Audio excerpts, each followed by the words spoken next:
Hello, isang mapagpalang araw po muli sa lahat ng aking mga viewers, followers, at subscriber. So, ngayon po ay gagawa po ako ng aking arroz caldo para sa aming breakfast. So, ngayon nagsutin muna ako ng maraming garlic. And then after this, pag nag brown color na siya, i-set aside ko muna siya bago ako mag-saute ng aking chicken na aking gagamitin sa aking arroz caldos. So please like, share, and subscribe sa aking YouTube channel, Shiftor, para lagi kayong updated sa aking mga video na pinopost. At sa bawat subscribe nyo, kayo po ay nakakatulong sa aking layunin na makatulong sa kapwa dahil po ang aking channel is for charity. So at time na kumikita na ako kay YouTube, lahat po ng kikitain ko ay ibibigay ko sa kawang gawa. So, sa ngayon ay nasa 270 subscriber na ako, so malayo pa. So, naway, patuloy niya akong supportahan at i-follow ang aking YouTube channel. So, ayan, malapit maganda siya. Nag-brown color na siya. So, sisit aside ko lang siya pag brown color na. Tapos, mamaya pag tapos na, saka ko i-sprinkle ito sa aking arroz caldo para mabango yung kanyang aroma.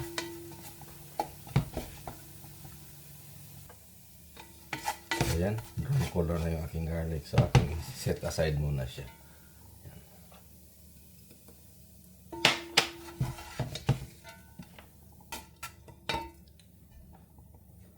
So ayan. So i-garnish ko na lang siya mamaya after na matapos na. So ngayon magsusutin na ako. So onion. So dito ko na igigisa sa aking fried ng ng onion.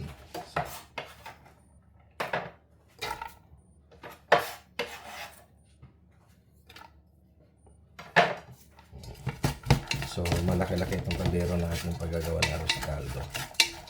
So nasa 7 quart. So, mabilis lang kasi maubos.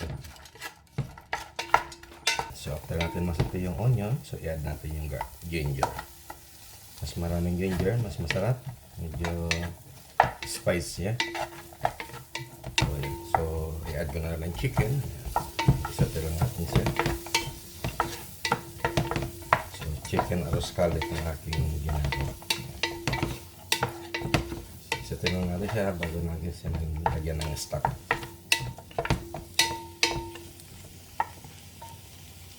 So habang nag-prepare ako ng aking arroz caldo, mag-prepare man ako ng rice. Ayan. So gagawin kong So 1 cup siya ng plain rice. Tapos 1 cup din ng aking glutinous rice. So ayan siya. So ayan. Glutinous rice. So 1:1 siya. So ayan, hugasan lang mo natin siya bago natin ilagay sa arroz caldo. So ito, nasita ko na yung aking chicken. So ito na yung time na ilalagay ko na yung aking stock. So malaki-laki itong kaldero ko. So mamaya bago ko na ito. So ito talaga yung dadahil off ako ngayon. So nagluto ako ng aking breakfast. Ito arroz caldo. Naisipan ko mong lutuin. Dagdagan pa natin. Mamaya ma-absorb yan. So yan. So pagkain natin ng vegetable cubes. Tapos po natin ng counting salt. Ayan. And then fish sauce. Ayan.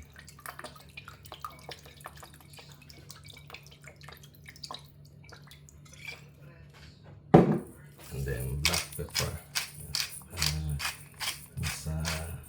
Maraming flavor, mas masarap. Mamaya add nyo na lang uli ng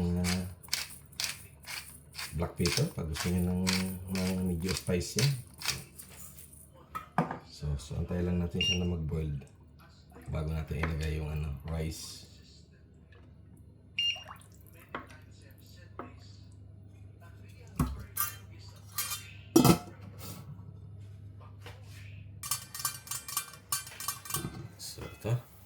Isisit aside ko na muna yung chicken para hindi siya ma-overcook.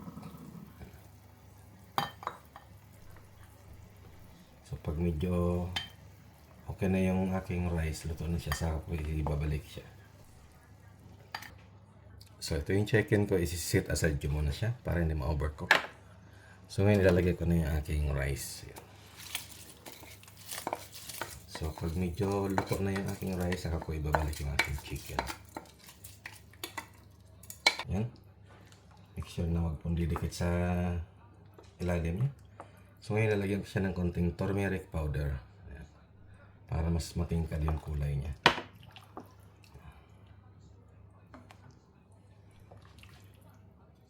Kasi takpan lang natin siya. Yan, tignan natin aking lugaw. So ayan. Stick na siya. Oh. So, ibabalik ulit natin yung chicken para mas maluto siya ng gusto. So, ayan, ang ganda ng kulay dahil sa turmeric color. So, ayan. So mamaya pag na totally absorb na yung ating stocks, giging ano pa to, thickness pa siya. So, yeah. So last natin lalagay yung aking garlic kanina na ginawa. Over lang natin siya. So ngayon magbubuil din ako ng egg para may chicken na siya, may egg pa siya. So yan, ready na yung aking boiled egg. Tapos yung aking stuffing, yung fried garlic. So yan, ready na yung aking chicken arroz caldo. So magpiplate up tayo ngayon para breakfast ng aking alaga.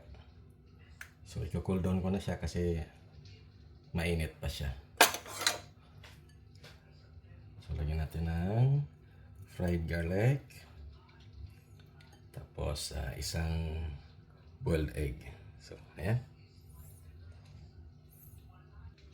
So thank you po muli sa inyong panonood. God bless.